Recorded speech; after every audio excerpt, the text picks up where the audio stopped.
Es el amor divino, mi gozo y mi placer. Allana mi camino y me hace obedecer. Dios es amor, soy su pequeñuelo. Quiero ser santo como es Él. Es el amor divino, mi gozo y mi placer. Allana mi camino y me hace obedecer.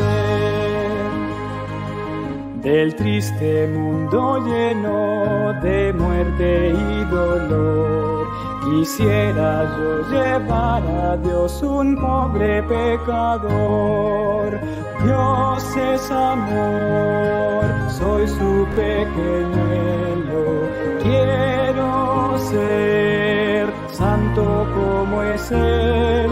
Es el amor divino, mi gozo y mi placer.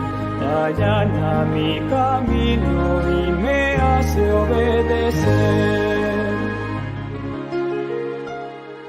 Y cuando vaya al cielo con Cristo mi Señor, allí por siempre cantaré de Dios y de su amor. Dios es amor, soy su pequeñuelo. Quiero ser santo como es Él. Es el amor divino, mi gozo y mi placer.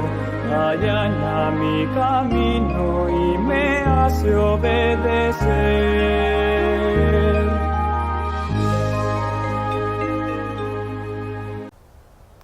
Hola niños, este es el momento del Rincón Infantil y para esta oportunidad les tengo una historia que titula La conversión de Pablo. Pablo y Juan jugaban siempre en el parque, eran muy amigos y les gustaba jugar. Juancito había invitado varias veces a Pablito para que vaya a la iglesia, pero Pablo siempre le daba alguna excusa. Cierto día, mientras que estaban conversando, Juan le preguntó: «Dime, Pablo, ¿tú crees en Jesús?» Sí, yo creo en Jesús. ¿Y tú crees que un día Jesús vendrá en las nubes de los cielos para llevarnos al cielo?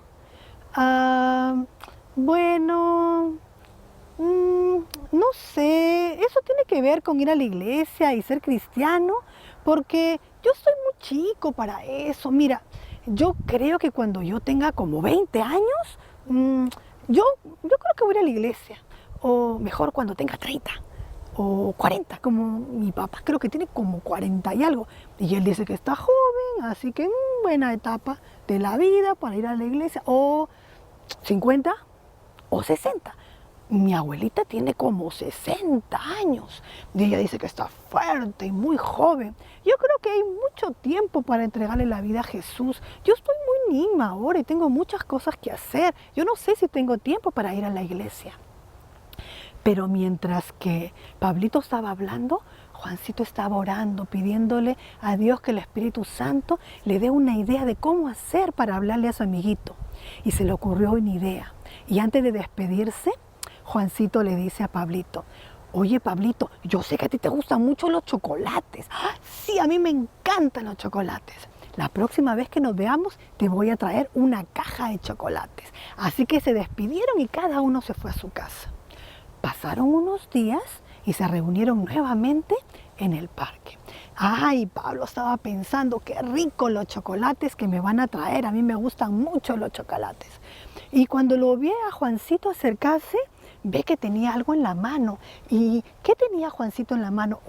Juancito tenía una caja de chocolates. Y cuando se fue acercando, Pablito vio que en la caja de chocolates había un niñito. ¡Oh, qué bonita caja de chocolates en forma de corazón! ¿Son para mí? Sí, son para ti, yo los compré para ti.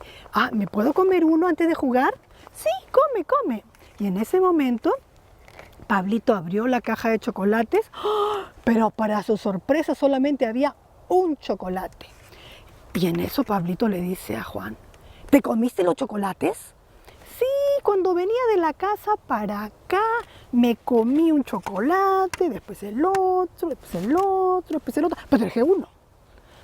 Ay, yo pensaba que me ibas a dar toda la caja de chocolates, le dice Pablo.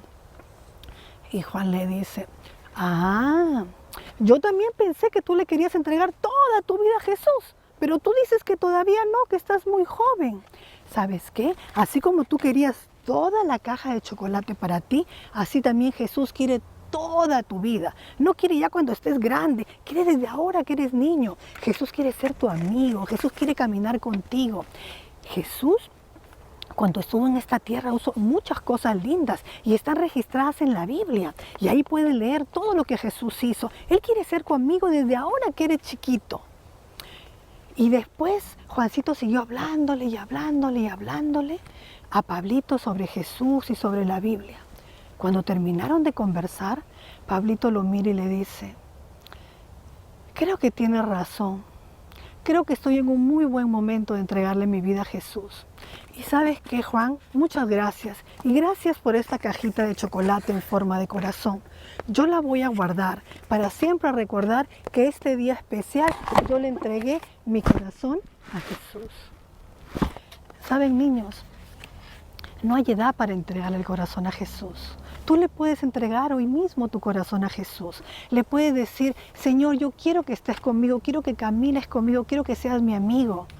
Quizás algunos de los que están viendo el video ahora son muy pequeñitos y no saben leer, pero pueden pedirle al papito, a la mamita, al hermanito mayor, a la hermanita o a alguien en la casa que les lea la Biblia. En la Biblia hay muchas enseñanzas y también hay muchas promesas. Y también, por sobre todas las cosas, está la promesa de que un día Cristo vendrá por nosotros. Yo quiero animarlos a cada uno de ustedes para que le entregue su corazoncito a Jesús. Y quiero terminar orando. ¿Me acompañan? Vamos a orar. Padre nuestro que estás en los cielos, Señor, gracias te damos. Señor, porque tú nos cuidas, porque estás con nosotros. Señor, te damos gracias porque un día Jesús vino a morir por nosotros, Señor. Y ahora tenemos la certeza de que un día también Él regresará para llevarnos al cielo. Señor, te quiero pedir que te quedes con nosotros y con cada uno de los niñitos que están mirando, Señor, este video con sus papitos. Cuídanos, Señor, protégenos, protege a cada uno de ellos y a sus familias también. Permite que cada uno de ellos, Señor, pueda caminar siempre siendo amigo de Jesús. Todo esto te lo ruego en el nombre de tu Hijo amado Jesús. Amén. Bye, niños. Un feliz sábado para cada uno de ustedes, queridos hermanos, ahí donde ustedes se encuentran, juntamente con sus familias.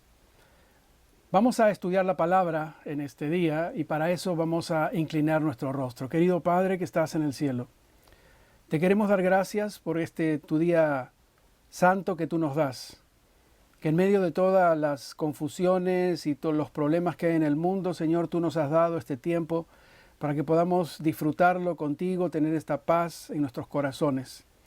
Bendice a tus hijos e hijas allá donde se encuentran, en sus hogares, protégeles. Que podamos tener la presencia de tu Santo Espíritu en sus hogares, Señor, aquí también, para poder compartir tu palabra. Y gracias por la protección de tus santos ángeles. Quédate con nosotros en este tiempo, son favores que te pedimos en el nombre de Jesús. Amén. En esta hora, vamos a estudiar la palabra del Señor, pero en vez de un sermón, va a ser más un estudio. Y voy a utilizar, por eso es que estamos teniendo aquí el medio de proyección para que podamos ver aquello que yo quiero compartir con ustedes. A veces nosotros simplemente tomamos la palabra del predicador, la tomamos como que es así, pero a mí siempre me gusta compartir de dónde es que nosotros estamos enseñando, estamos compartiendo lo que dice la palabra del Señor y vamos a hacer también uso del espíritu de profecía.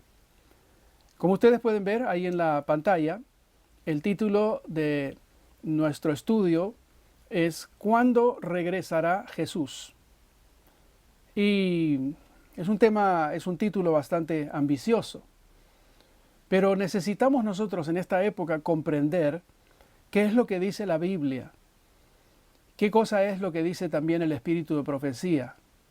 En medio de toda esta situación empiezan a levantarse muchas personas con ideas, con conceptos, y no hay nada mejor que acercarnos a la palabra de Dios para poder entender.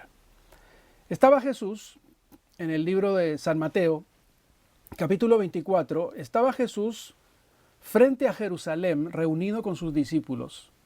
Y mientras ellos miraban a Jerusalén y podían ver el brillo de la hermosa construcción del templo, Jesús les dijo que no quedaría piedra sobre piedra.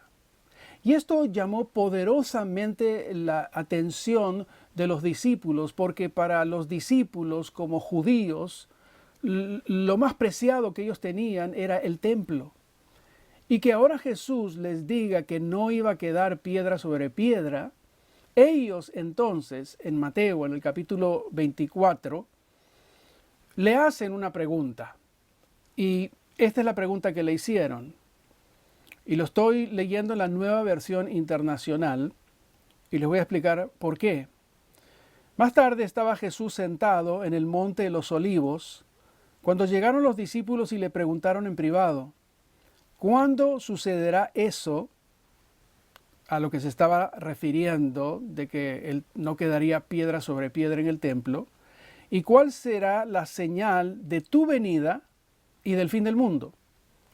En esta versión muestra claramente la conexión. Otras versiones dicen el fin del siglo, pero la mejor traducción es el fin del mundo.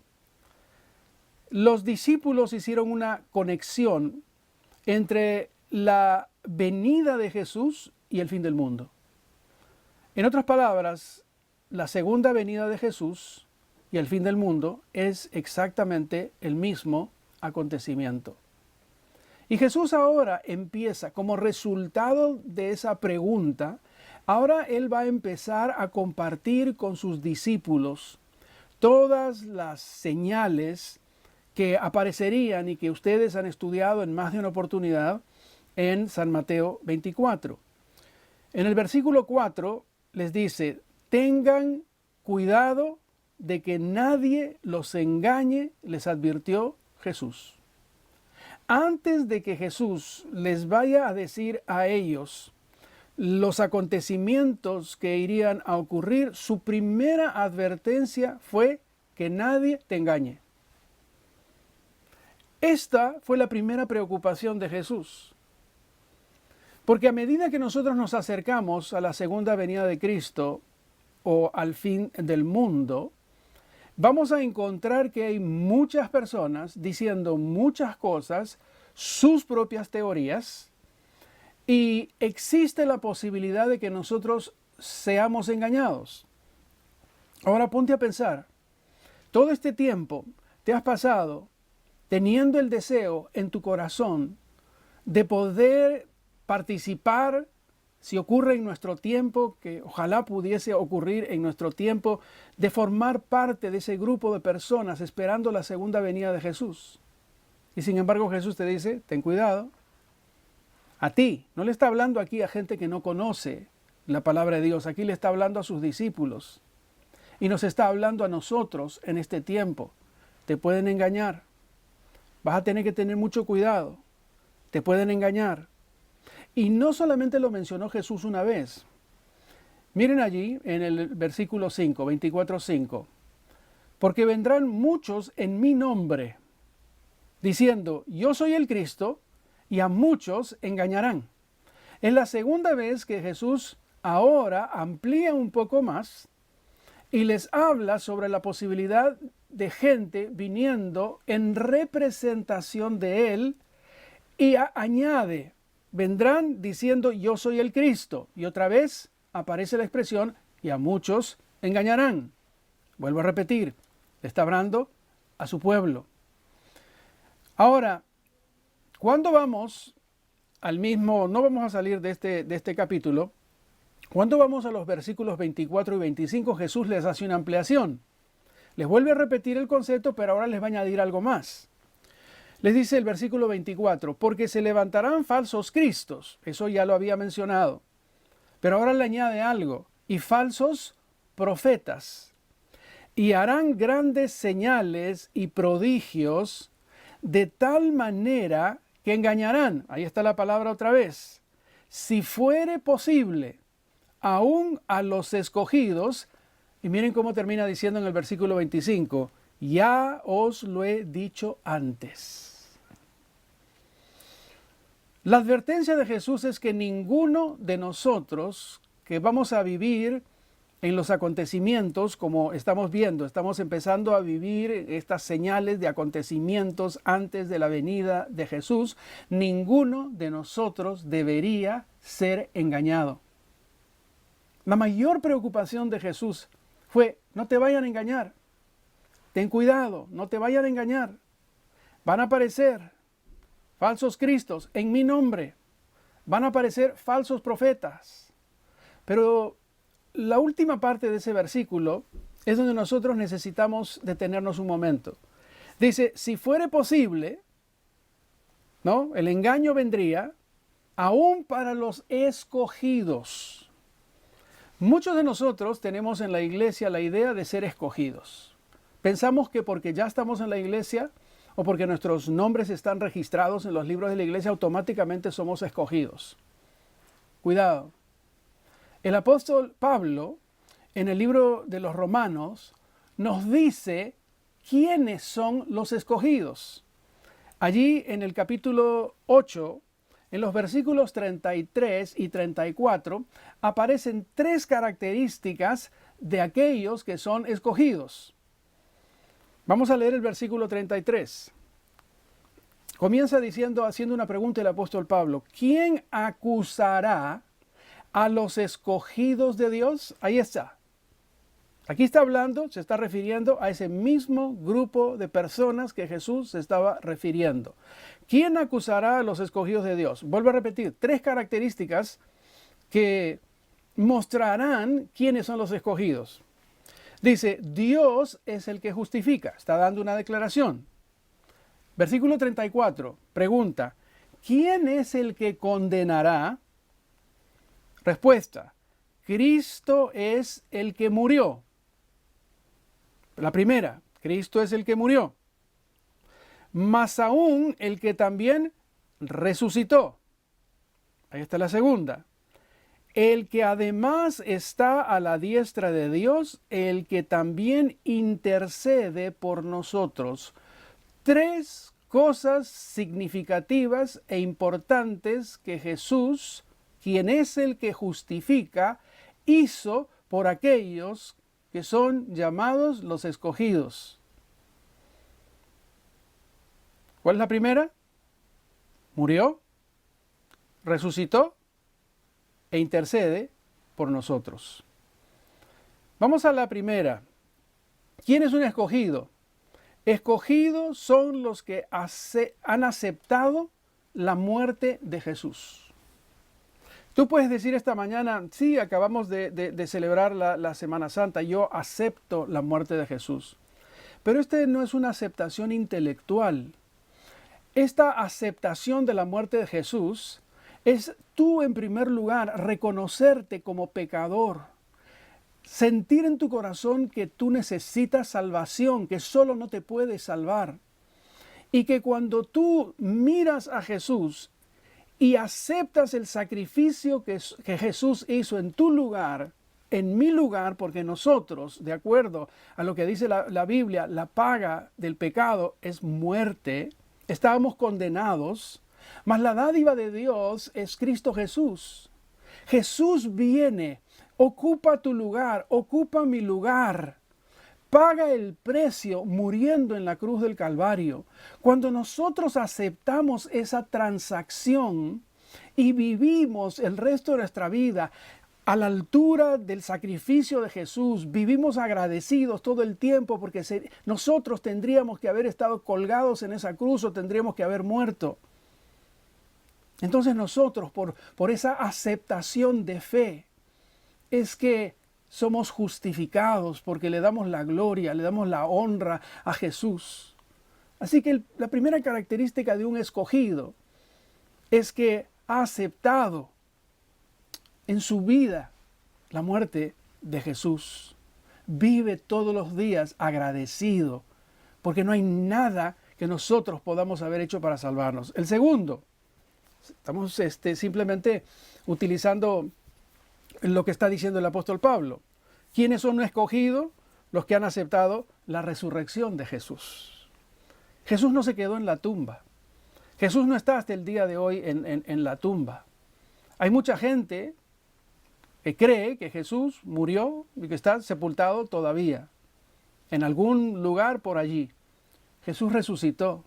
Y el hecho de que Jesús resucitó es la garantía de que si nosotros alguna vez morimos, y morimos en la fe, morimos en la aceptación del sacrificio que Jesús hizo por nosotros, nosotros también tendremos la posibilidad de resucitar, de volver a vivir.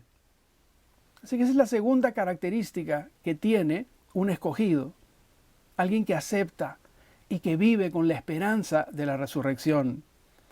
Y la tercera, ¿quién es un escogido?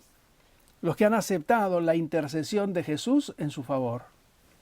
¿Qué está haciendo Jesús en este momento?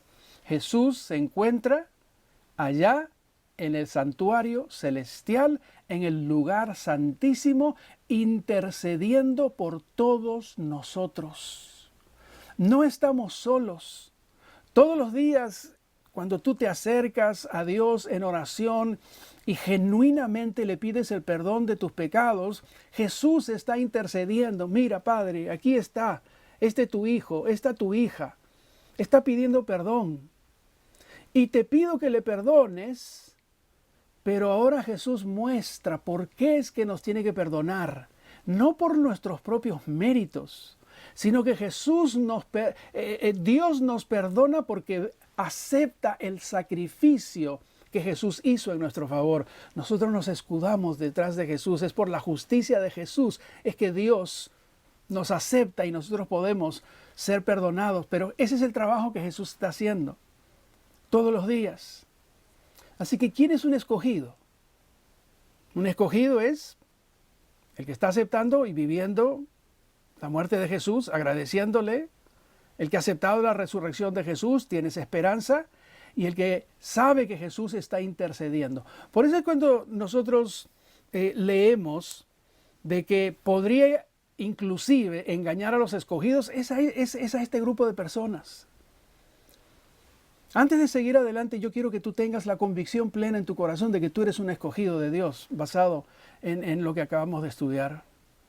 Ahora, Jesús les va a dar una cantidad de señales que van a acontecer.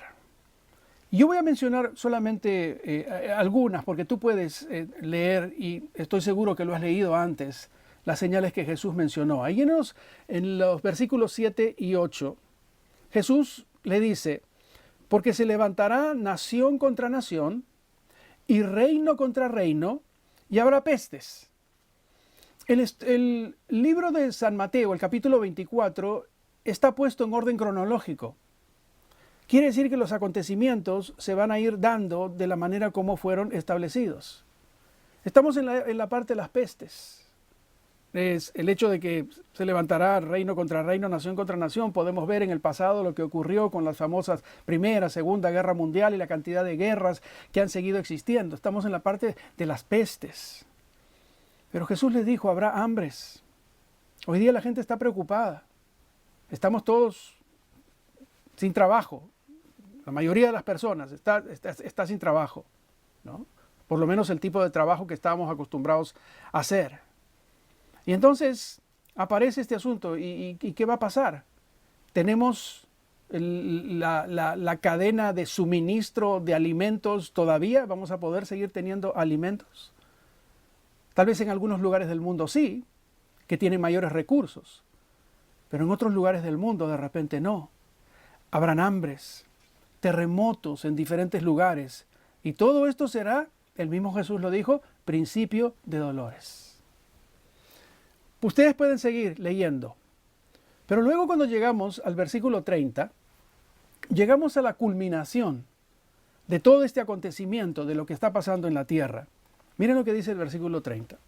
Entonces aparecerá la señal del Hijo del Hombre en el cielo, y entonces lamentarán todas las tribus de la tierra y verán al Hijo del hombre viniendo sobre las nubes del cielo con poder y gran gloria. Este es el acontecimiento más importante, más maravilloso que pueda existir sobre la faz del universo. Este es el acontecimiento que nosotros estamos esperando.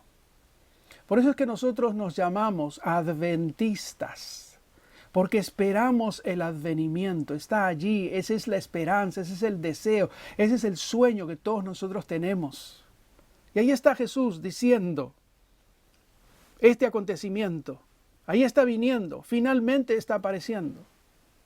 Pero también hay una advertencia en el versículo 36. Pero en cuanto al día y la hora, ¿qué dice? Nadie lo sabe, ni siquiera los ángeles en el cielo, ni el Hijo, sino solo el Padre. Esto lo dijo Jesús. Esto lo mencionó Jesús.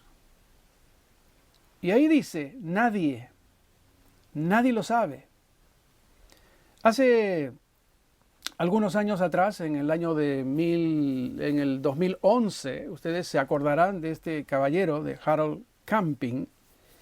Y Harold Camping creó una revolución por completo en los Estados Unidos y en otros países, poniendo como fecha, ahí está, el retorno de Cristo, mayo 21 del 2011. Y puso más de 5,000 avisos públicos en diferentes lugares de los Estados Unidos y gastó $100 millones. Llegó llegó el mayo 21 y Jesús no vino. Y él decía, esto está garantizado. Cuando Jesús no apareció, regresó nuevamente a hacer sus cálculos y cambió. Porque ahora su cálculo era, no, nos equivocamos, ahora vendría el 31 de octubre del 2011. Pasó y simplemente no ocurrió absolutamente nada. Yo me acuerdo las noticias.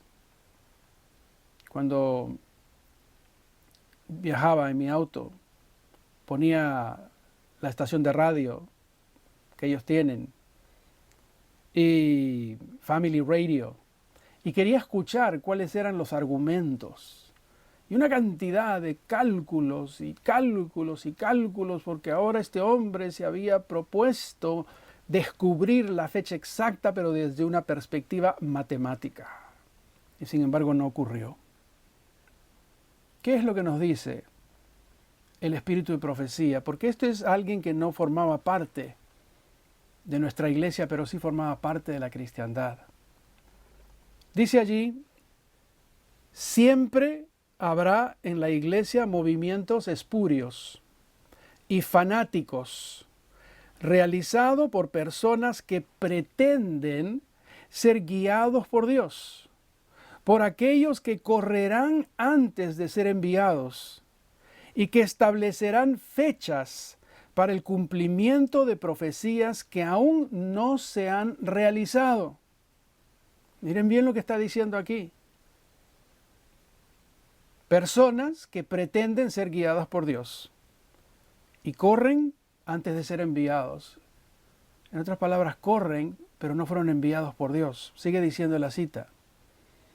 El enemigo se regocija con este proceder, porque sus repetidos fracasos y su desviación de la atención hacia puntos falsos, ¿qué es lo que termina haciendo? Provoca confusión e incredulidad. Esto le encanta a Satanás. Cuando hay gente que empieza a poner fechas, cuando empieza a hacer cálculos, cuando empieza a poner, y vamos a ver que esto, las citas son aún mucho más específicas. Pero si hay alguien que es beneficiado cuando se producen este tipo de manifestaciones, es Satanás.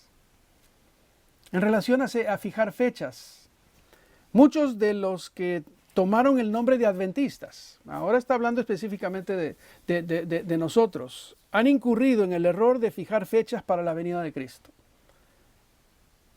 En el pasado, en nuestra historia, habían grupos que habían puesto. De paso, muchas veces te vas a encontrar con personas que digan, tú eres adventista del séptimo día. Ustedes son los que fijaron fechas para la venida de Jesús en 1844. Es falso. Los adventistas del séptimo día nunca fijamos una fecha como iglesia para la segunda venida de Jesús. En 1844 estaba el grupo que había salido del movimiento milerista, que estaban esperando el regreso de Jesús. Pero la iglesia adventista del séptimo día, nosotros tomamos nuestro nombre recién a partir de 1863. Como iglesia nunca hemos puesto. De que dentro de la iglesia hay grupos, como menciona el Espíritu de Profecía, grupos de personas que por allí pretenden hablar por la iglesia, eso es una cosa totalmente diferente.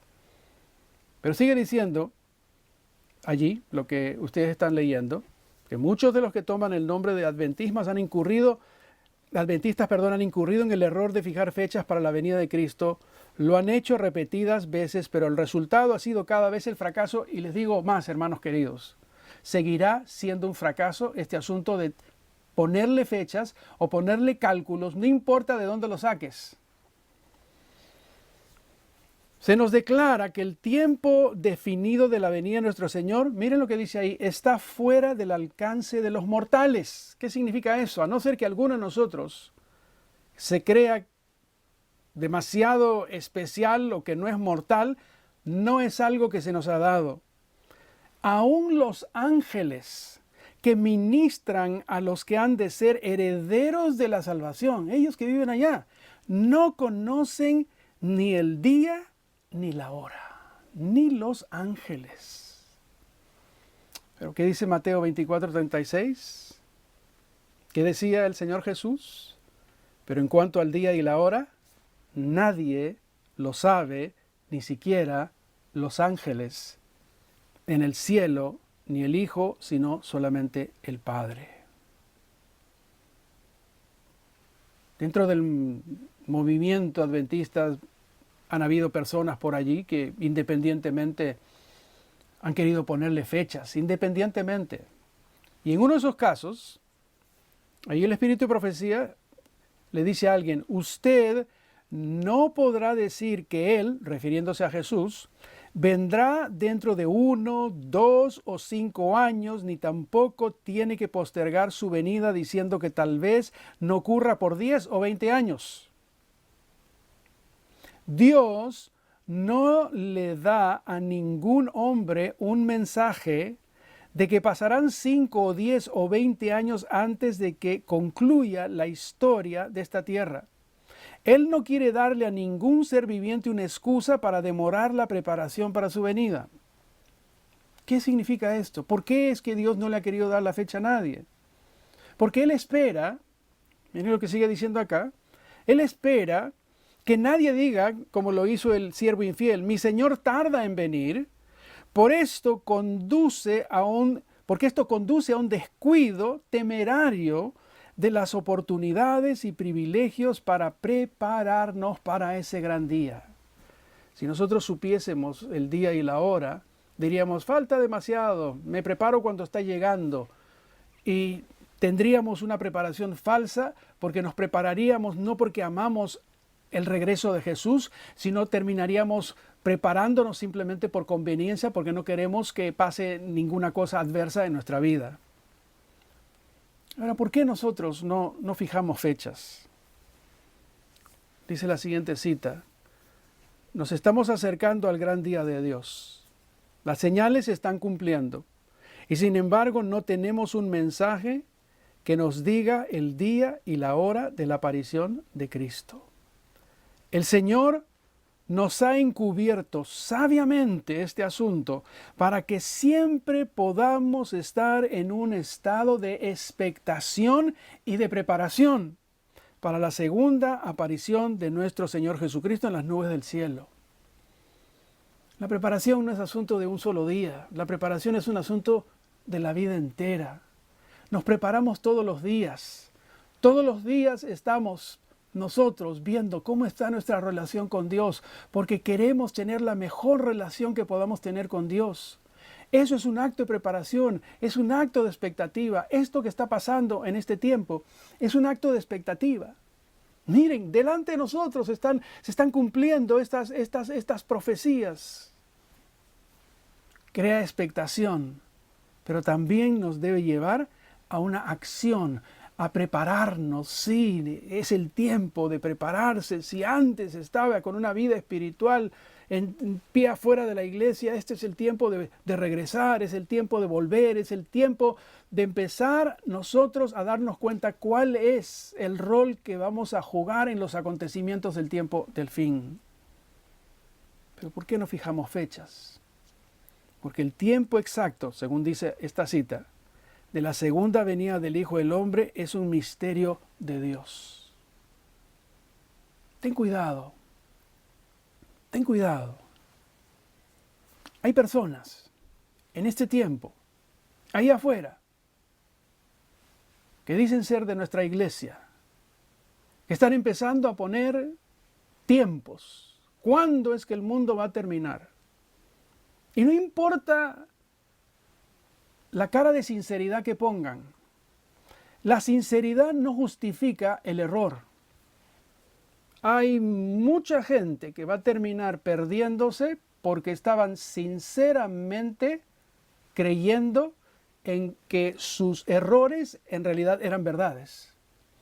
La sinceridad no justifica el error. Hoy en día, tú no puedes poner tu confianza en seres humanos. Si tú alguna vez me has conocido en mis predicaciones, yo siempre digo, no pongas tu confianza en seres humanos, pon tu confianza en Dios. Sí, nosotros, los ministros, tenemos el trabajo de llevar a las personas a los pies de Jesús, pero con una Biblia en la mano, un escrito está. Esto es lo que dice la palabra del Señor. Y la responsabilidad tuya es verificar si eso es lo correcto. Si eso que te están enseñando es correcto, si tiene un escrito está. Si no tiene un escrito está, no importa que pueda ser la persona más amable, más adorable, la persona más carismática en relación a lo que te está diciendo. No tiene nada que ver. No pongas tu confianza en seres humanos, pon tu confianza en Dios, pon tu confianza en la Biblia. Por eso es que Dios ha sido tan bueno con nosotros y nos ha dado también el espíritu de profecía. Hay gente que en esta época no quiere saber nada del espíritu de profecía. El espíritu de profecía es la central de inteligencia adventista. El espíritu de profecía no reemplaza la Biblia, te lleva a la Biblia. El espíritu de profecía fue dado, no para que se constituya en una doctrina en sí, no, es para que te lleve a que tú puedas estudiar y profundizar y corroborar las cosas que están en la palabra del Señor.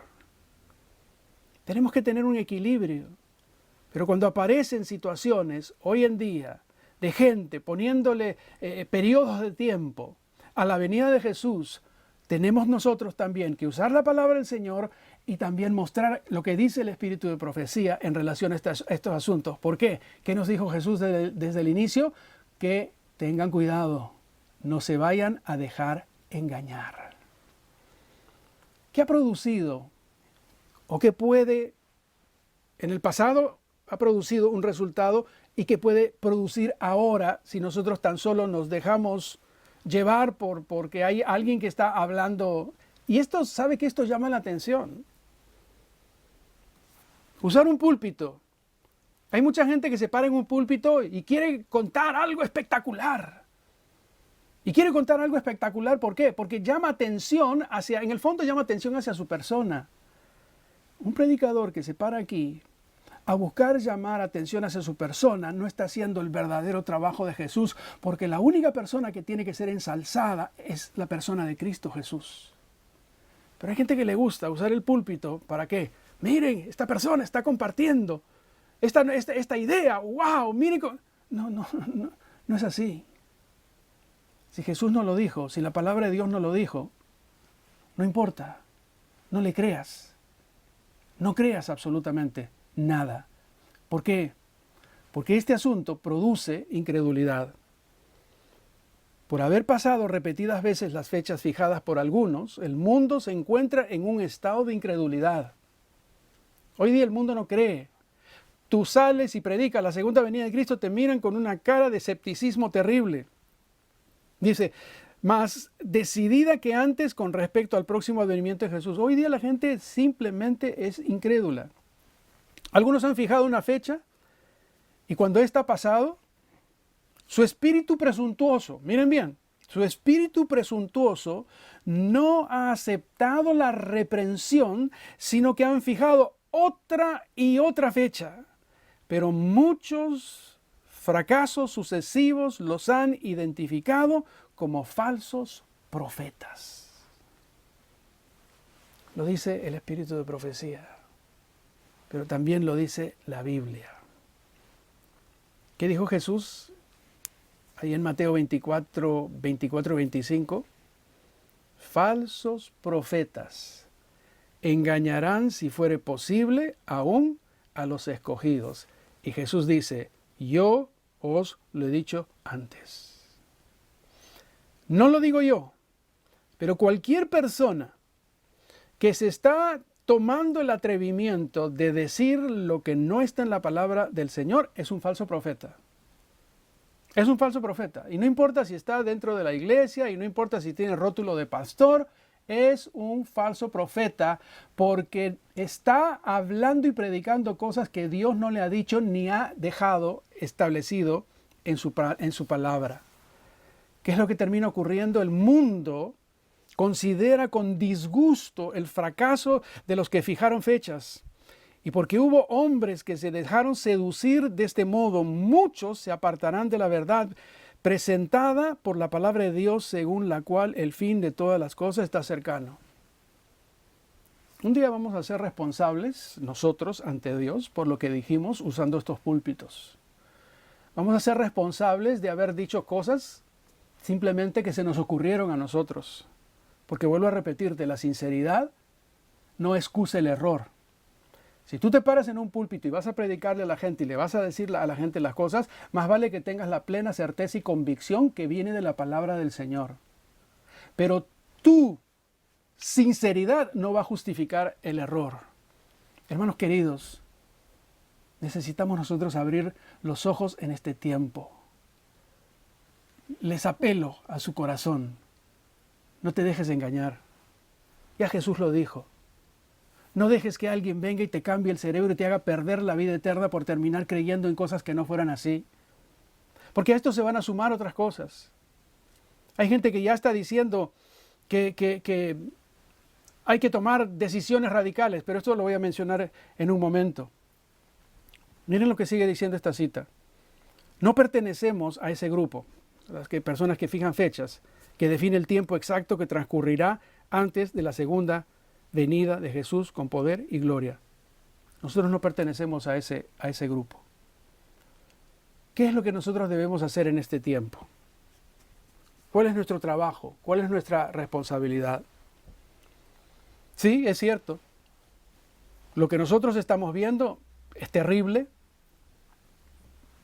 pero es el inicio de las cosas. Falta poco para que las grandes ciudades sean barridas, de manera que todos deben ser amonestados acerca de la inminencia de estas calamidades. Nosotros tenemos que ahora prepararnos. ¿Cómo estamos en nuestra relación con Dios? ¿Cómo están nuestra familia, el esposo, la esposa, los hijos? Pero luego, hermanos queridos, cuando este asunto termine, nosotros necesitamos salir para amonestar al mundo. Bíblicamente, Jesús vuelve y ellos están involucrados, querramos o no.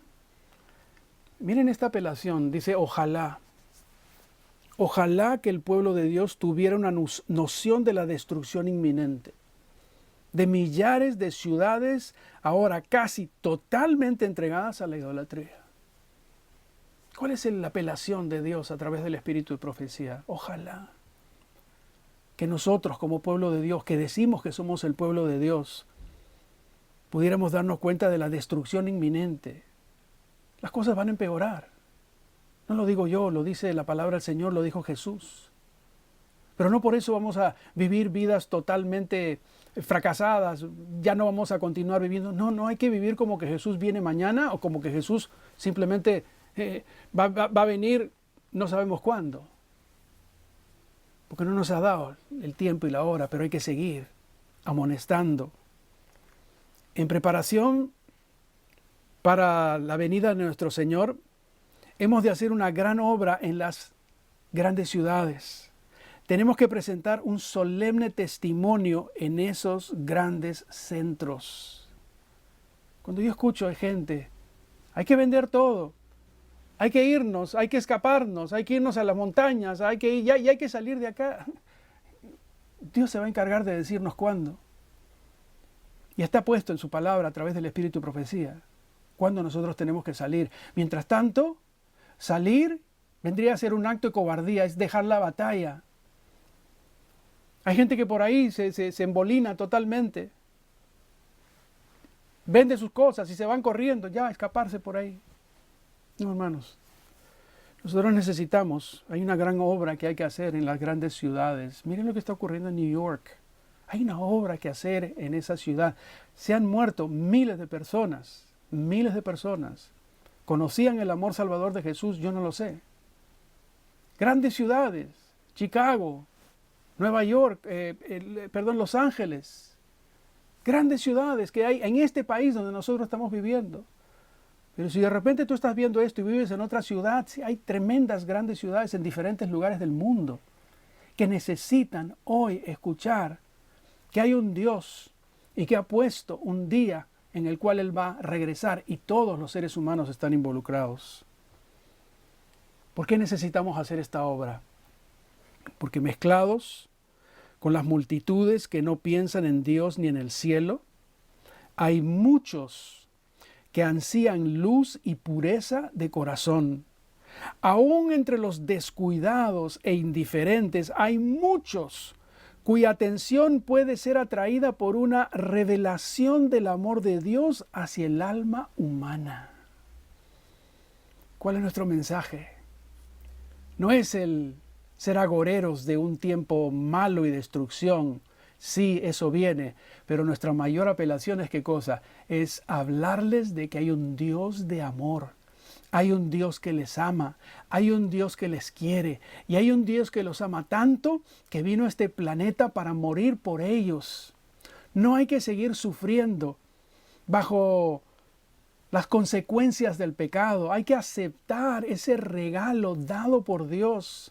Porque Dios les ama tanto que los quiere ver viviendo con ellos en el reino de los cielos. Pero sí, el fin está cerca y cada ciudad va a ser trastornada de diferentes maneras. Simplemente miren lo que está ocurriendo.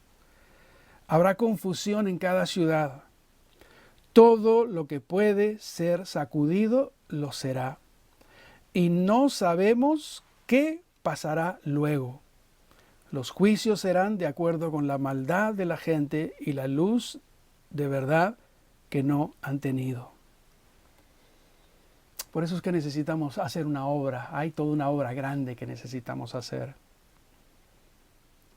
Pero si en algún momento has pensado de que esto ya es el fin del mundo, estás totalmente vencido, estás desanimado, mira lo que dice esta cita. El mundo no está sin gobernante.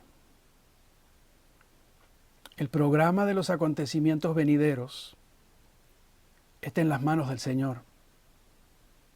La majestad del cielo tiene a su cargo el destino de las naciones,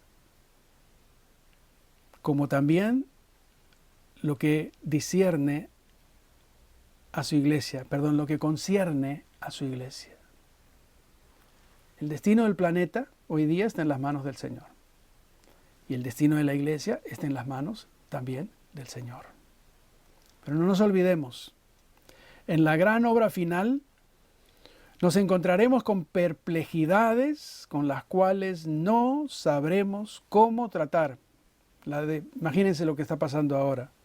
Pero no olvidemos que los tres poderes del cielo están trabajando, el Padre, el Hijo, el Espíritu Santo, que una mano divina está sobre el timón y que Dios hará que se realicen sus propósitos.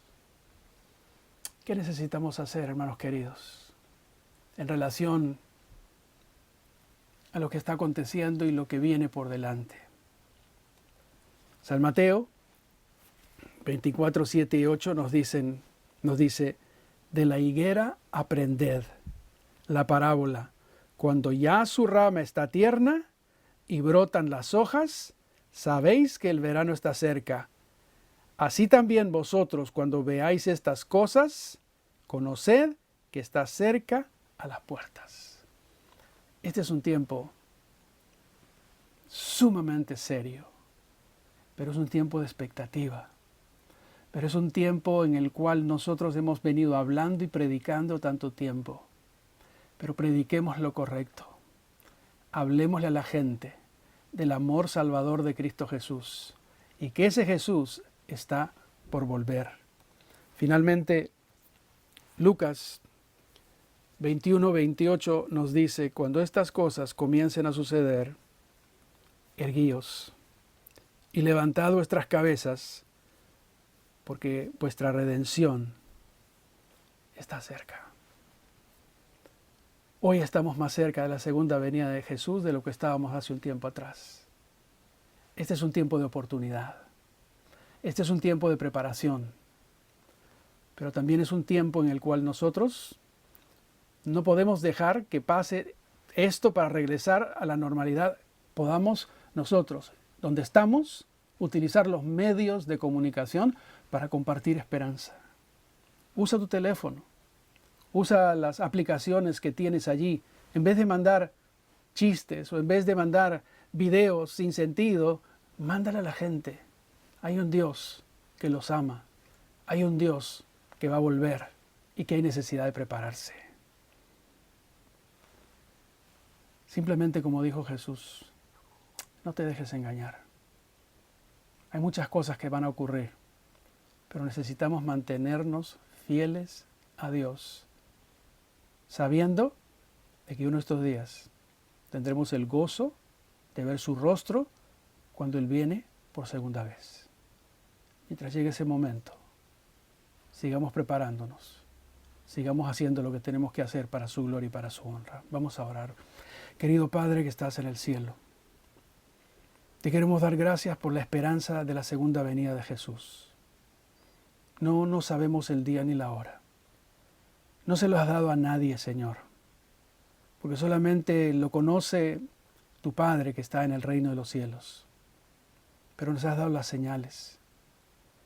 Y Señor, te queremos pedir que una de esas señales es que no vayamos nosotros a ser engañados. No permitas que nadie que está mirando este estudio se termine perdiendo por el engaño, sino que todos, Señor, puedan volcarse a tu palabra, aferrarse para prepararse hoy más que nunca, pero también para compartir el amor salvador de Jesús con aquellos que no te conocen. Gracias, Señor, porque nos amas. Quédate en la vida de cada uno de las personas, de tus hijos, de tu pueblo, de las iglesias que ahora están en sus hogares. Protégeles con tus santos ángeles. Consuela a los que están sufriendo, pero dale la esperanza de que tú sigues teniendo el control de todas las cosas. Gracias, Señor. Son favores que te rogamos confiando en Cristo Jesús, nuestro Señor y nuestro Salvador.